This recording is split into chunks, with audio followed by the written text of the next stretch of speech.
Hey guys, so today we are going to talk about chapter 5, photosynthesis. Photosynthesis, and it's kind of a shorter chapter, so I may try and fit it all in this one video. We'll have to see how it goes and see how long it becomes. But photosynthesis is something that we kind of talked about before, and we talked about how it completely terraformed the earth when photosynthesis was happening by the prokaryotes. It is happening by organisms that are autotroph, and that everything depends on these. Many of our, not everything, but most of the life out there is dependent on these photosynthesizers. So just to refresh, we saw this chart before when we talked about cellular respiration, and mentioning cells and how they get the energy. So we're over here on this end of the chart, because we're talking about light and photosynthesis. So photo is light. So everything on here is a phototroph. And then what's their carbon source? Today we are talking about CO2, and CO2 is an inorganic carbon source.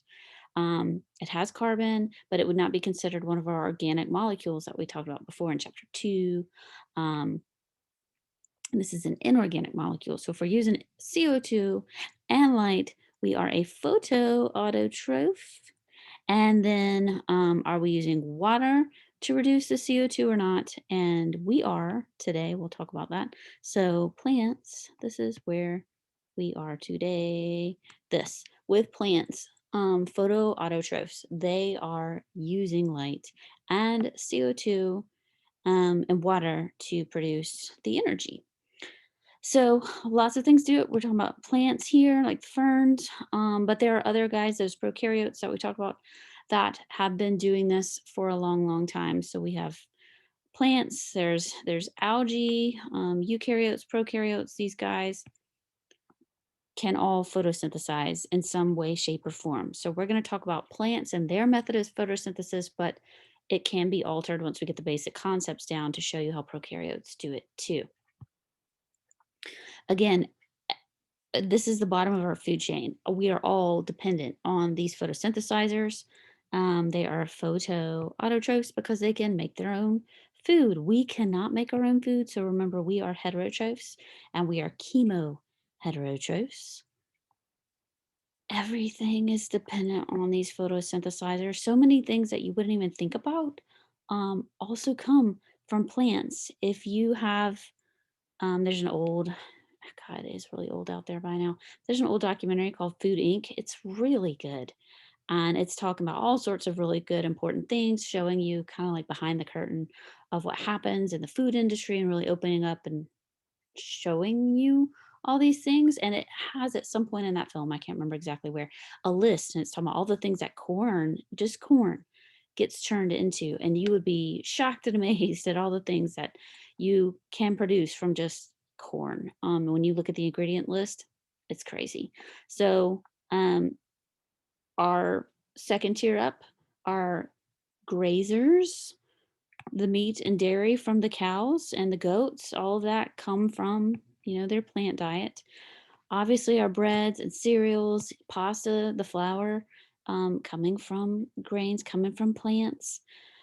Desserts, soda, that list of all the things from corn, high fructose corn syrup, all sorts of things are plant derivatives, things that you would have no idea, are some plant derivative out there. So many, many things in our grocery store. It's not just the produce section, it's a lot of other things in the grocery store that are also coming because of these photosynthesizers, or one tier up, like the meat and the dairy, um, because of photosynthesizers. So it's key, it's fundamental, to everything. So, how do these photosynthesizers work? They are going to take these things, these are the things we're going to talk about over and over again in this chapter. They are going to take water and they're going to take CO2. So here we've got this picture of this. What is that? Can't tell if it's a pine tree or some sort of something. But whatever this tree is here, it looks like on this coast in this dry area. It's going to take in the water through its roots. It's going to bring up that water through its xylem and distribute that water to all the cells, in its little plant body. Then it's going to take in CO2. We're going to have a picture of a leaf later on where we talk about the stomata, the little holes where the CO2 and gas exchange happens. So they're going to bring in the CO2 and using the CO2 and the water, plus we got to get the sunshine. The sunshine coming down, it's going to beam in these photons, these energy from the sun, and we're going to use that sunlight energy to produce the energy that we need for cellular respiration. It's going to produce our glucose and our oxygen. So we have basically just flipped the arrow from the previous chapter on cellular respiration, and now we're on the other side for photosynthesis. Where in the plant is photosynthesis happening? Basically the green structures, the green things. It's green because of the chlorophyll. So let's look at our typical leaf structure. And we are going to have it's basically like a sandwich. You're going to have, you and I, we have our skin, right? And our skin's called our epidermis. So they're going to have two layers. It's going to have an upper epidermis and a lower epidermis.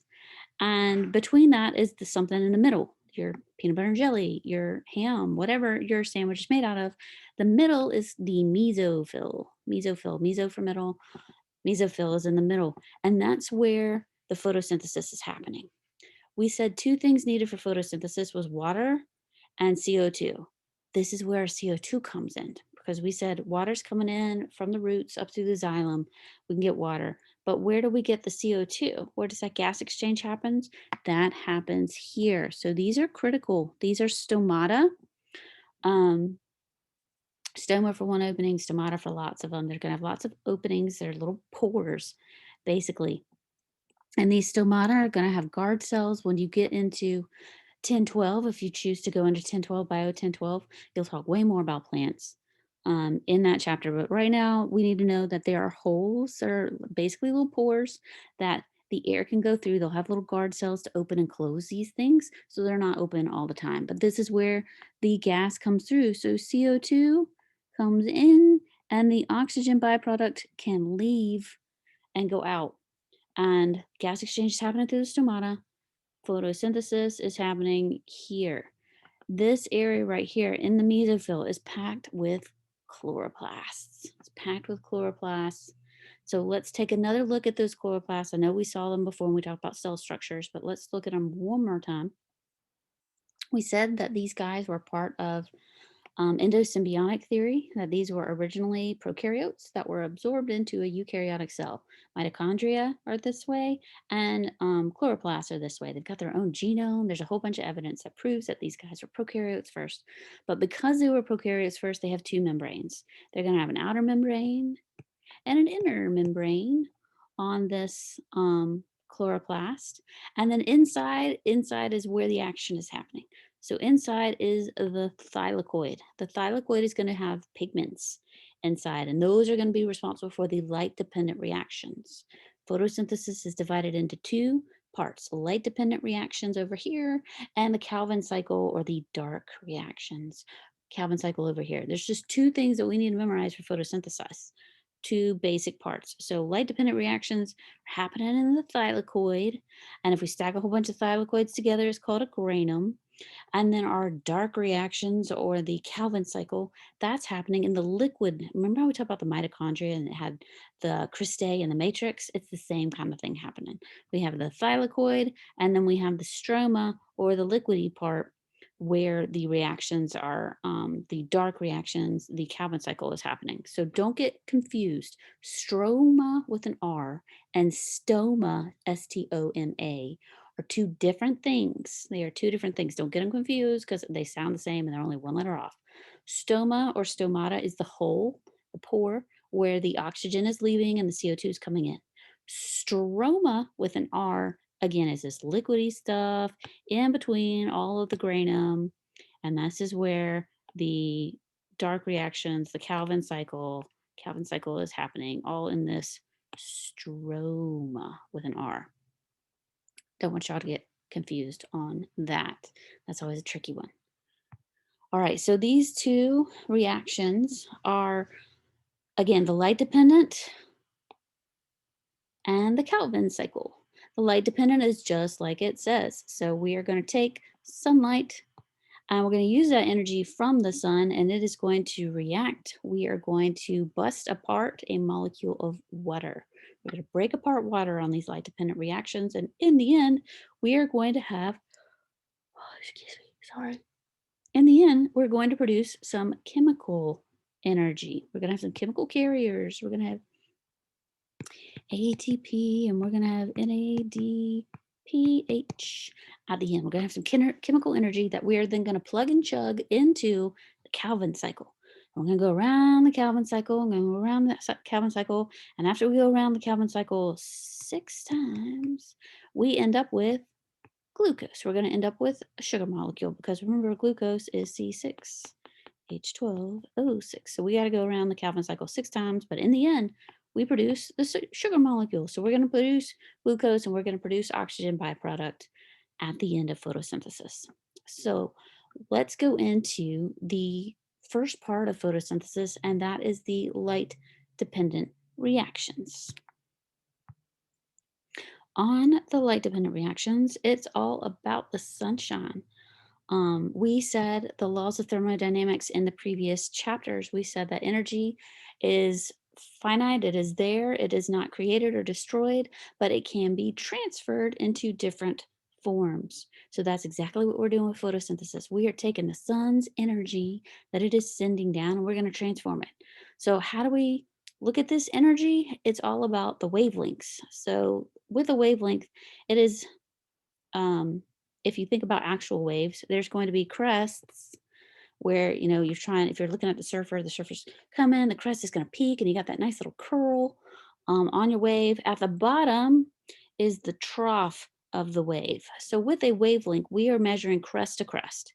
What is the distance between this and this, from this crest to this crest? That is your wavelength. And so how far apart are those crests? Are the crests really close? Are the crests far apart? That's how we're measuring the energy coming down. So here's our electromagnetic radiation scale. And we have radio waves way down here. And look how far apart those crests are. I mean, here's one, and then here's another one. Here's another one. And as we go up, the wavelengths gets a little closer together. So then we've got infrared over here. And then we move up to visible. This is what we can see, our visible light spectrum. That's what we can see. We can make out those colors. We can see the Roy G. Biv of all the colors and the visible light spectrum.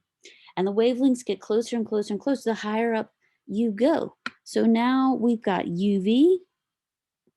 And the way I like to think about it on this spectrum, nobody needs to worry about, nobody's really concerned about anyway, listening to the radio and somehow the radio waves giving you cancer.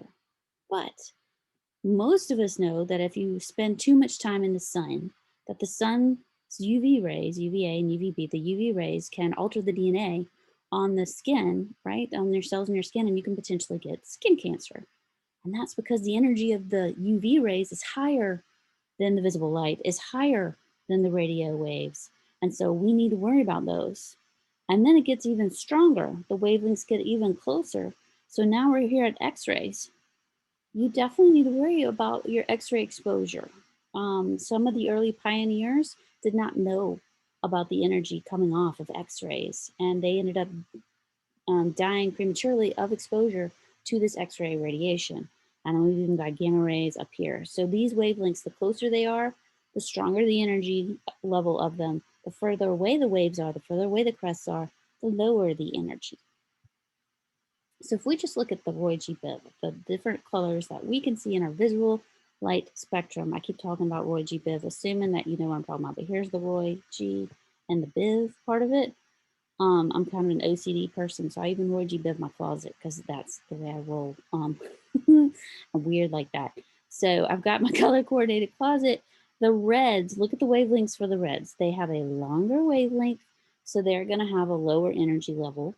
And then our violets, our indigos, our blues, those wavelengths are much closer, right? And they're much closer together, so they're going to have a higher energy. So we can see purple, more energy, while the red wavelengths are further apart and they have less energy.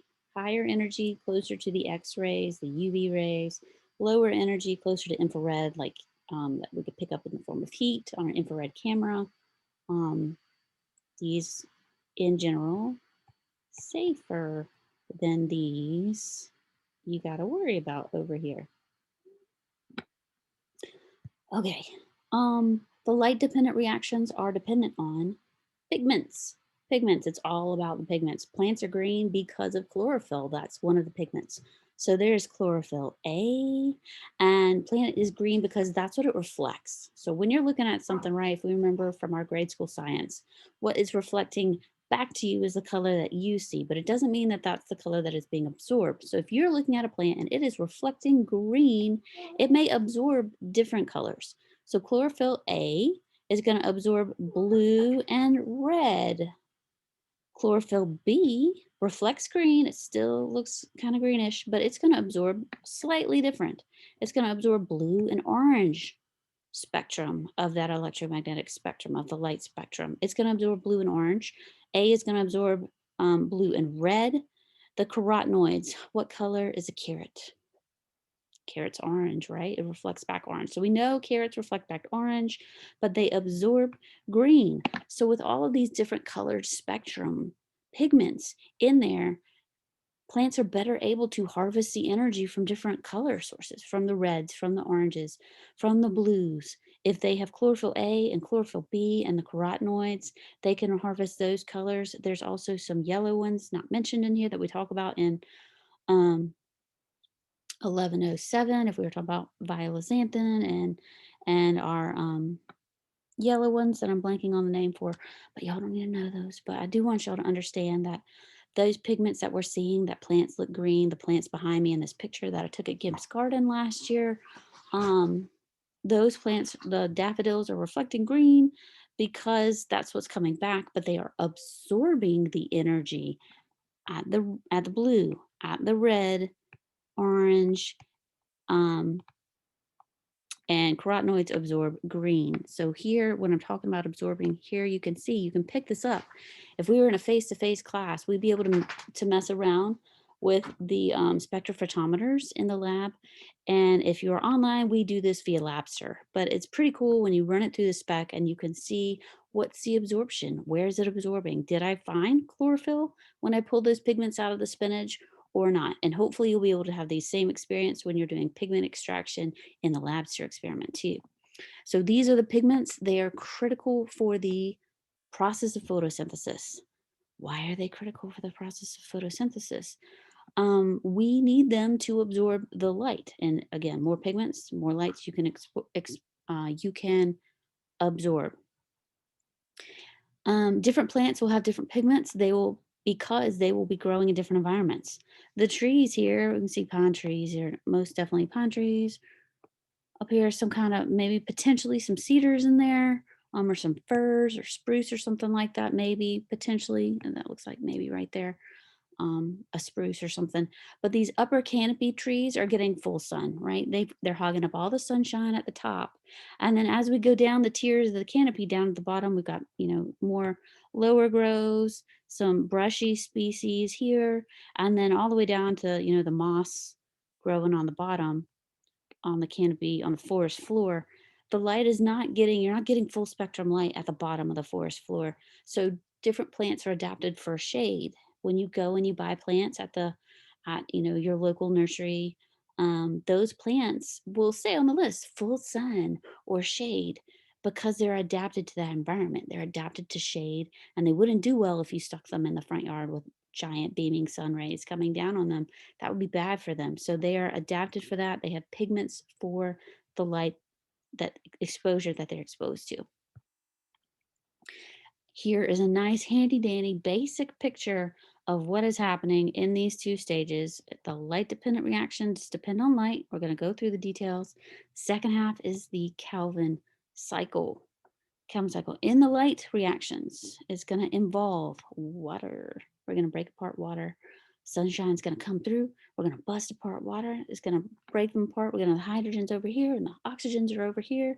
And oxygens, remember, are a byproduct at photosynthesis.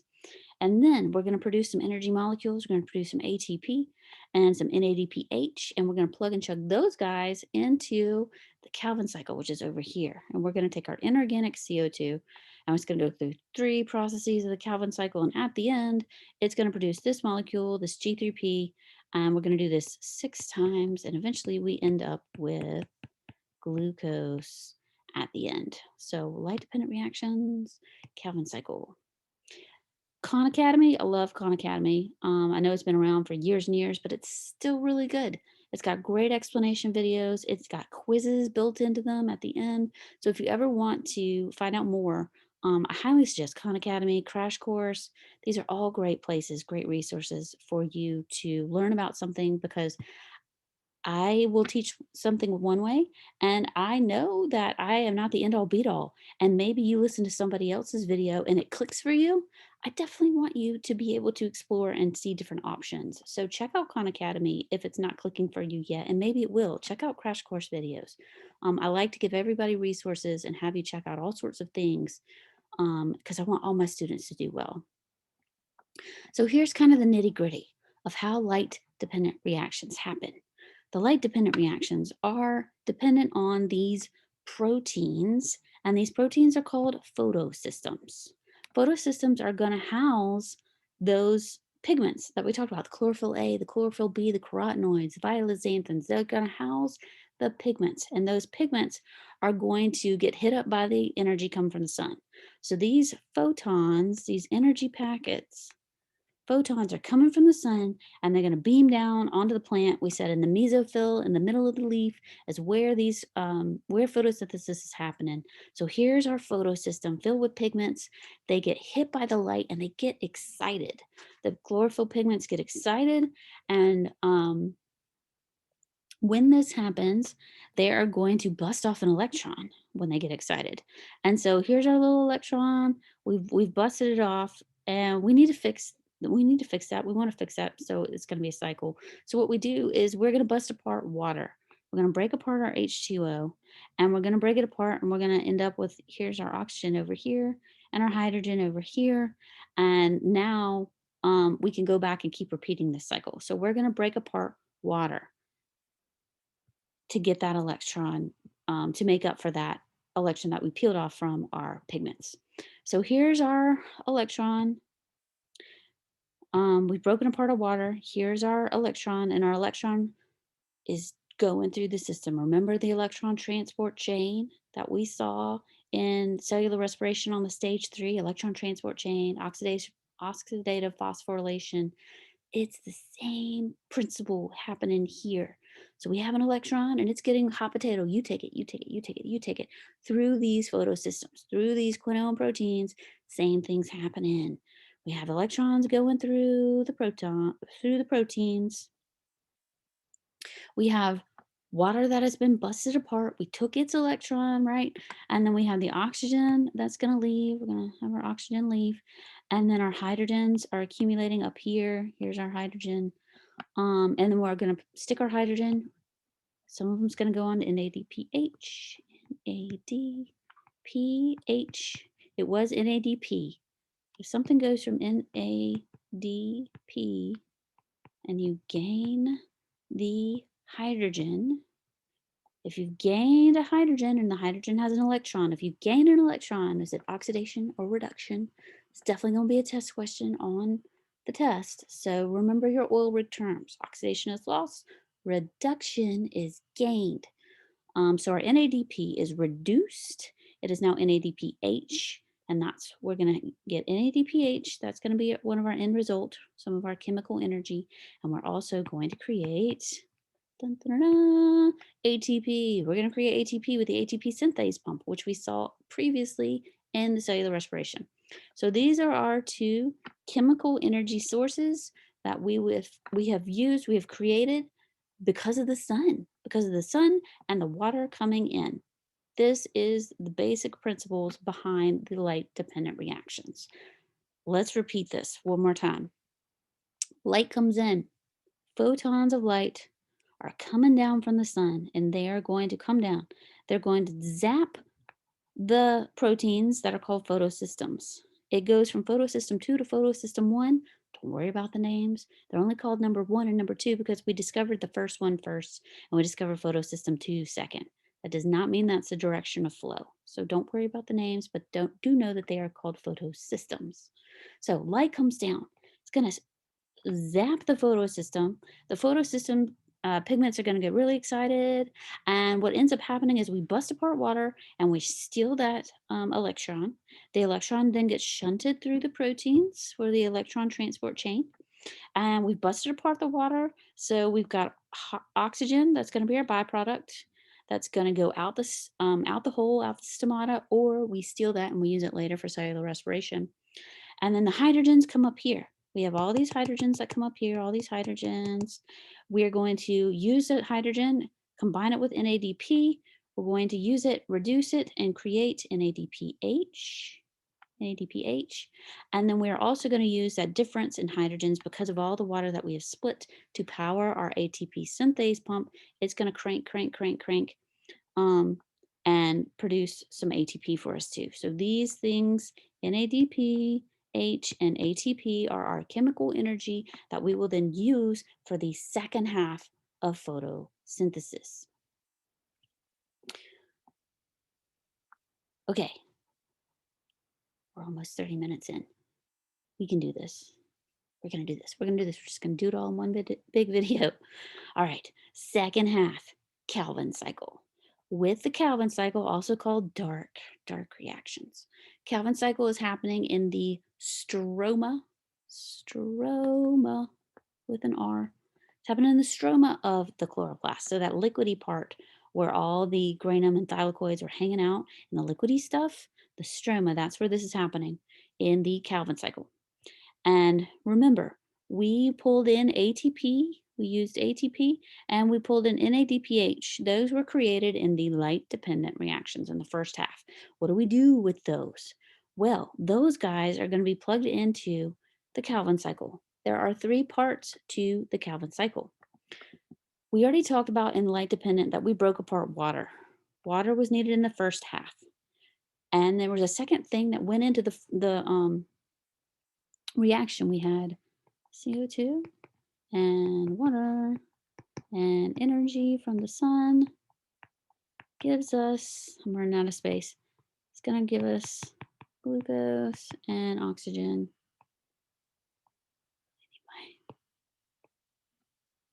Numbers to balance it out, but that's our basic equation. So we already talked about water. Water happened in the light dependent. We broke it apart in the light dependent reactions.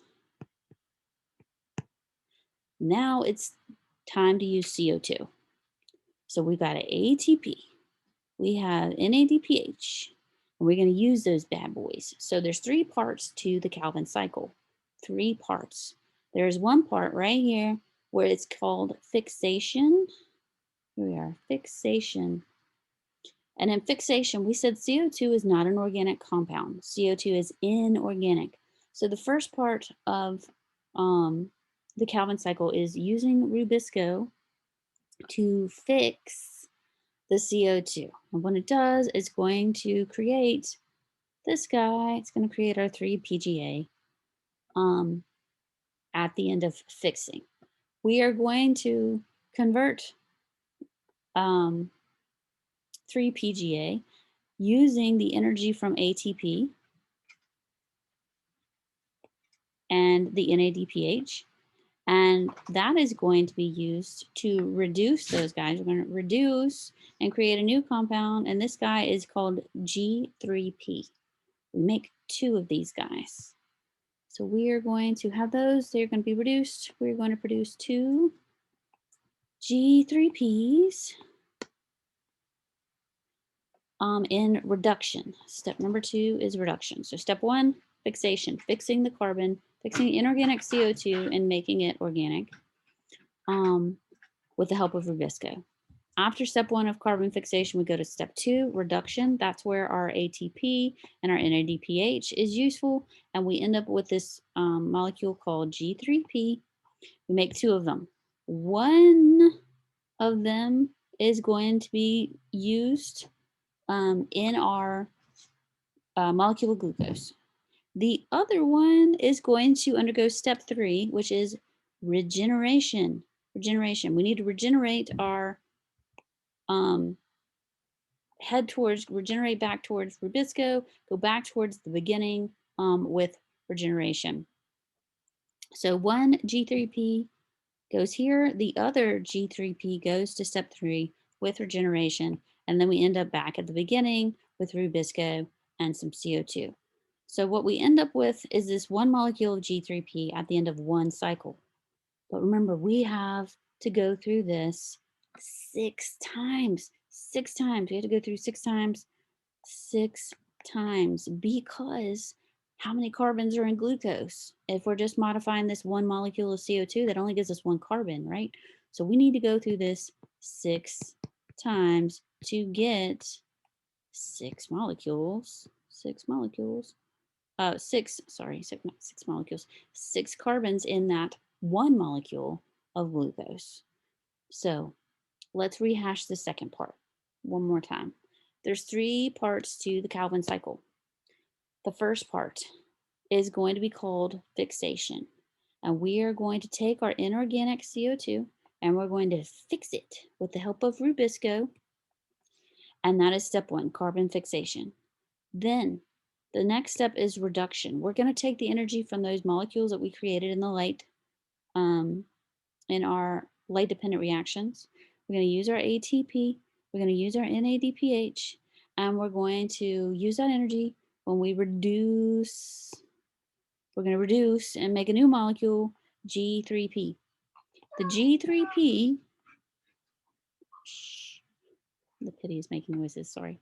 The G3P is going to, we're going to create 2 molecules of G3P. One of them is going to go around to step 3, regeneration. The other one is going to be used in our glucose molecule, and we do this 6 times to create one glucose at the end. So here is help on carbon cycle, Calvin cycle, animation there for those 3 steps. So I definitely, big takeaways from photosynthesis. Know our 2 major steps on photosynthesis. There's the light dependent reactions and there's the Calvin cycle.